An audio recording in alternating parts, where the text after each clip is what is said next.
আসসালামু আলাইকুম রহমতুল্লাহি ওবরকাতুহু। সম্মানিত দর্শক, আপনারা সবাই জানেন যে বিএনপির চেয়ারপারসন বেগম খালেদা জিয়া এখন অসুস্থ হয়ে রাজধানীর এভার কেয়ার হাসপাতালে চিকিৎসারত অবস্থায় আছেন। তাকে কৃত্রিম শ্বাস প্রশ্বাস যন্ত্রের সাহায্যে চিকিৎসা দেওয়া হচ্ছে। অর্থাৎ তার ফুসফুস এতটা দুর্বল যে তিনি তার যে নিজস্ব ফুসফুস দিয়ে নিঃশ্বাস প্রশ্বাস কার্য চালাতে পারছেন না। তো এই যে কৃত্রিম যন্ত্র দিয়ে তাকে বাঁচিয়ে রাখা, এটিকে বলা হয় ভেন্টিলেশন। এখন যদি ভেন্টিলেশনটা আসলে খুলে নেওয়া হয়, তাহলে তার অবস্থা কি হবে একমাত্র আল্লাহ রাব্বুল আলামিন জানেন। তার রোগ, তার বালাই, তার যে অসুস্থতা, এটি নিয়ে সারা দেশবাসী উদ্বিগ্ন। আমি মহান আল্লাহ রাব্বুল আলামিনের কাছে উত্তম ফায়সালা চাই যে এই বেগম খালেদা জিয়া, তিনি একজন মহিয়সী নারী, আমরা সাক্ষ্য দিচ্ছি, এবং তিনি তার জীবন যৌবন এদেশের জন্য তিনি নিবেদন করেছেন। সারাটা জীবন তিনি আপোষহীন থাকার চেষ্টা করেছেন। তার এই জীবন সায়াহ্নে তার মৃত্যুটি যদি হয়, সেটা সম্মানজনক হোক, কম কষ্টের হোক। আর তিনি যদি আল্লাহ রাব্বুল আলামিন তার হায়াত দিয়ে থাকেন, তবে তিনি যেন দ্রুত সেরে ওঠেন এবং যতদিন আমাদের মাঝে বেঁচে থাকেন ততদিন সুস্থ এবং সবল হিসেবে থাকেন, এই প্রার্থনা করছি। আজকে যে টপিক, সেই টপিকের সঙ্গে বেগম জিয়ার যে অসুস্থতা, এর কোনো সম্পর্ক নেই। এর কারণ হলো যে এই সময়টিতে নানা জনে নানা কথা বলার চেষ্টা করছেন। কেউ বলার চেষ্টা করছেন যে শেখ হাসিনার জামানাতে তাকে জেলে রেখে ধীরে ধীরে তার উপর বিষ প্রয়োগ করা হয়েছে। অনেকে বলার চেষ্টা করেছেন যে যখন দাবি উঠেছিল যে তাকে বিদেশে পাঠানো হোক উন্নত চিকিৎসার জন্য, তখন শেখ হাসিনা সরকার তুচ্ছ তাচ্ছিল্য করেছে, গাফিলতি করেছে, অথবা ইন্টেনশনালি তাকে বিদেশে পাঠানোর ব্যবস্থা করেনি। এর ফলে তার শরীরের যে অবনতি, এটি এমন একটা পর্যায়ে চলে গেছে, এখান থেকে আসলে রিগেইন করা সম্ভব নয়। এটা নিয়ে বিএনপির একটা বিশাল শ্রেণীর মনের মধ্যে ক্ষোভ রয়েছে। আরেকটি পক্ষ বলার চেষ্টা করছেন যে এই সময়টিতে তিনি যখন একেবারে শয্যাশায়ী, তখন তাকে কেন বিএনপি রাজনীতির ঢাল হিসেবে ব্যবহার করার চেষ্টা করছে এবং তাকে কেন বিএনপির প্রার্থী করতে হবে, তারপর তাকে কেন সেই বিভিন্ন দেশি বিদেশি রাষ্ট্রদূতদের সাথে দেখা করতে হবে, নেতাকর্মীদের সঙ্গে দেখা করতে হবে, তারপর হুইল চেয়ারে করে এই অসুস্থ মানুষটিকে টেনে হিঁচড়ে কেন সেই ঢাকা ক্যান্টনমেন্টে যে সেনা দিবস হয় সেখানে কেন তাকে নিয়ে যেতে হবে। এগুলো নিয়ে নানা রকম কথাবার্তা হচ্ছে।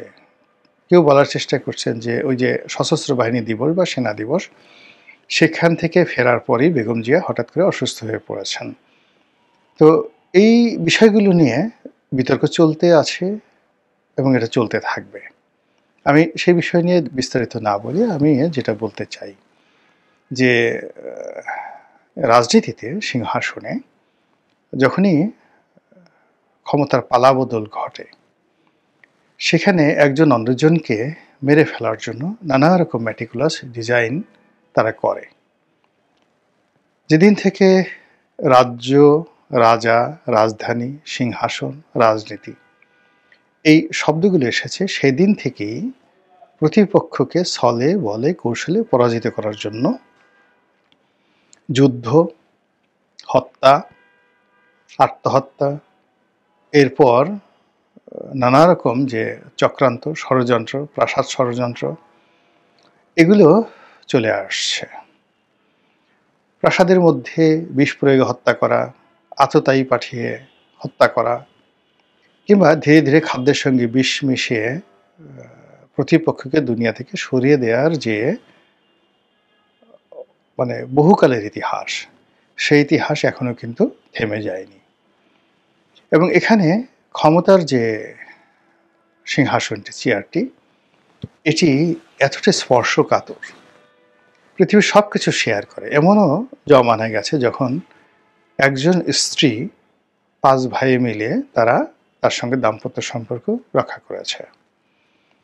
অনেকে নিজস্ব প্রয়োজনে তার স্ত্রীকে অন্য পুরুষের হাতে তুলে দেয়, কন্যাকে তুলে দেয়, রাজার কাছে তুলে দেয়, বন্ধুর হাতে তুলে দেয়, বিক্রি করে দেয়, এরকম ঘটনা ঘটে। কিন্তু ক্ষমতার যে চেয়ারটি, এটি যতক্ষণ পর্যন্ত একটি মানুষের জীবন থাকে ততক্ষণ পর্যন্ত মানুষ এই ক্ষমতার চেয়ারটি ছেড়ে দেয় না। এই গেল একটা সমীকরণ। দ্বিতীয় যে বিষয়টি রয়েছে সেটি হলো, ক্ষমতার চেয়ারে যদি আপনার পিতা থাকে তাহলে সন্তানও তার পিতাকে ছাড় দেয় না। বহু পিতা সন্তানের হাতে খুন হয়েছে। আবার পিতা সিংহাসনে বসে আছে, তো সন্তানের নজর পড়েছে, পিতা সন্তানের চোখ উঠিয়ে দিয়েছে, সন্তানের শিরচ্ছেদ করেছে, সন্তানকে মেরে ফেলেছে, দেশান্তরী করেছে। শত শত হাজার হাজার ঘটনা ইতিহাসে রয়েছে। স্বামী স্ত্রীর মধ্যে একই অবস্থা। অনেক স্ত্রী স্বামীকে মেরে ফেলেছে, অনেক স্বামী স্ত্রীকে মেরে ফেলেছে কেবলই মাত্র ক্ষমতার চেয়ারে বসার জন্য। ভাইয়ে ভাইয়ে দ্বন্দ্ব, গোত্রে গোত্রে দ্বন্দ্ব, আরও অনেক কিছু। এবং সেটি বর্তমান জামানাতে এসে আরও জটিল আকার ধারণ করেছে। তো এ সকল চক্রান্ত মোকাবেলা করার জন্য আবার নানা রকম, যাকে বলা হয় জ্ঞানী গুণী আমির ওমরা, রাজা বাদশাহ যারা ছিলেন, তারা এগুলো মোকাবেলা করার জন্য অসাধারণ সব উপায় তারা, যাকে বলা হয় তারা যাকে বলা হয় গ্রহণ করতেন। যেমন ধরুন, আমাদের এই এশিয়াতে সবচেয়ে সম্মানজনক যে রাজবংশটি ঐতিহ্যবাহী, যার আমলে ভারত সবচেয়ে বড় ভৌগোলিক ভূখণ্ডের অধিকারী ছিল, সেটি হলো মৌর্য বংশ।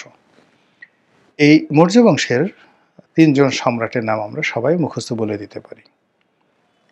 চন্দ্রগুপ্ত মৌর্য, তারপর তার ছেলে চন্দ্রগুপ্ত মৌর্যর ছেলে বিন্দুসার, আর বিন্দুসারের ছেলে সম্রাট অশোক, অশোক দ্য গ্রেট। আরও সম্রাট আছেন, কিন্তু এই 3 জনের নাম আমরা সবাই জানি। তো এই বংশের যিনি প্রতিষ্ঠাতা চন্দ্রগুপ্ত মৌর্য, তার প্রধানমন্ত্রী ছিলেন চাণক্য, যার অন্য নাম কৌটিল্য।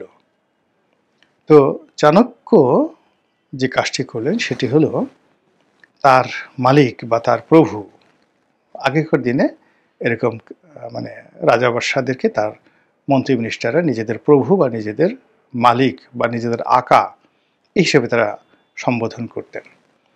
তো তার মালিককে যেন কেউ বিষ খাইয়ে মারতে না পারে, এই জন্য সে ধীরে ধীরে ধীরে ধীরে তাকে বিষ খাওয়াতেন, অল্প অল্প অল্প অল্প করে বিষ খাওয়াতেন। এবং সেই বিষ খাওয়ানোর ফলে চন্দ্রগুপ্ত মৌর্যর শরীরে একটি অ্যান্টিভেনম গড়ে ওঠে, সাপের বিষ প্রতিরোধ ক্ষমতা যে শক্তি সেটা গড়ে ওঠে। এবং পরবর্তীতে এমন অবস্থা হয়ে গেল যে তাকে যদি কোনো সাপ কামড় দিত বা যাকে বলা হয় সেই সাপ কামড় দিত বা কোনো মানুষ কামড় দিত, তাহলে সে মরে যেত। এরকম তার শরীরে একটা রেজিস্ট্যান্স পাওয়ার গড়ে ওঠে। তো এটা তিনি গোপন রেখেছিলেন, কেউ জানত না। তো একবার যে সেই চন্দ্রগুপ্ত মৌর্যের যে ডাক্তার, সেই ডাক্তার এই বিষয়টি ধরে ফেলেন। তো ধরে ফেলার পর তিনি যখন এই ঘটনা বলেন, তখন তাকে জিজ্ঞাসা করা হলো, যাকে বলে প্রধানমন্ত্রীকে জিজ্ঞাসা করা হলো। এবং তখন প্রধানমন্ত্রী ভরা দরবারে, তিনি যেহেতু এটা বিচারের মুখোমুখি হয়ে গেছে, তিনি বলতে বাধ্য হলো যে আমি গোপন এই কাজটি করেছি, কেননা আমি জানতাম যে এই কাজটি করলে সম্রাটের কোনো ক্ষতি হবে না, কিন্তু তার উপকার হবে। তো আমি এই কাজটি এত বছর যাবৎ করে আসছি যেন তার শরীরের মধ্যে একটি রোগ প্রতিরোধ ক্ষমতা গড়ে ওঠে। তো ডাক্তাররা দেখলেন যে ঠিকই আছে, এবং তাকে পরীক্ষা করা হলো এবং দেখলো যে ঠিকই তার শরীরে একটা অ্যান্টিভেনাম রক্তের মধ্যে সেই জিনিসটা গড়ে উঠেছে। এভাবে মানে সিংহাসনে যারা অধিকর্তা তাদেরকে রক্ষা করা হতো। আপনারা সেই যে বিখ্যাত সম্রাট ক্লডিয়াস নিরো, তার কথা জানেন, যে রোম যখন পুড়ছিল, নিরো তখন বাঁশি বাজাচ্ছিল। তো নিরো খুব শৈশবে নিরোকে সিংহাসনে বসানো হয়, এবং নিরোর যে সৎ পিতা, সেই সৎ পিতাকে নিরোর মা মেরে ফেলে। মায়ের নাম অ্যাগ্রোপিনা। মেরে ফেলে এই কারণে যে সেই শিশু পুত্রকে সে সিংহাসনে বসিয়ে মূলত নিজে সম্রাজ্ঞীর মতো চালচলন করবেন বা নিজে রাষ্ট্র পরিচালনা করবেন, এবং সেইভাবে তিনি করছিলেন। তো নিরো যখন বড় হয়ে গেলেন, বেশ বড়, 13, 14, 15 বছর হয়ে গেলেন, তখন তিনি দেখলেন যে তার মা এই কাজগুলো করছে। তো ফলে তিনি তার মাকে মারার জন্যে প্রথমে নিবৃত করার চেষ্টা করলেন, কিন্তু মা কিছুতেই নিবৃত হয় না। তখন তার মাকে মেরে ফেলার জন্য তিনি একটা প্ল্যান করলেন। একটি নৌকায় তার মাকে তুললেন এবং তাকে নৌবিহারে পাঠানো হলো যেন তিনি সেখানে ডুবে মরেন। এবং ঘটনাক্রমে প্রথম দফায় অ্যাগ্রিপিনা বেঁচে গেলেন। কিন্তু এভাবে তিনি কয়েকবার 3 থেকে 4 বার সম্ভবত তিনি তাকে মারার যে যাকে বলা হয় চক্রান্ত, এটি নিরো শুরু করলেন এবং শেষমেশ তিনি সেটা সফল হলেন।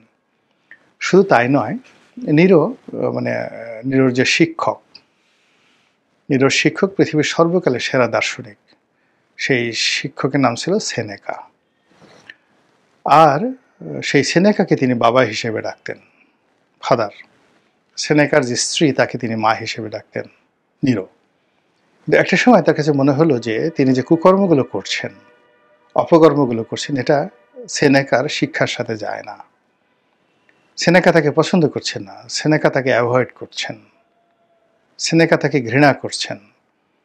তো নিরো সারা রোম তাকে ঘৃণা করে, এটা তার জন্য কোনো সমস্যা নয়, কিন্তু তার শিক্ষক বা শিক্ষয়িত্রী তাকে ঘৃণা করেন, এটা তিনি কিছুতেই মেনে নিতে পারছেন না।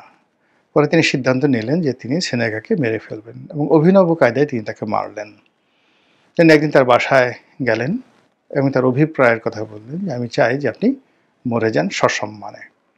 সেনেকা জ্ঞানী, তিনি বুঝতে পারলেন। তো বলে যে কিভাবে মরবো? তো বলে যে আমি আপনার জন্য বিষ নিয়ে এসেছি, আপনি এটা পান করেন, তাহলেই আপনি মারা যাবেন। সেনেকার স্ত্রী ঘরের ভিতরে দাঁড়ানো ছিলেন।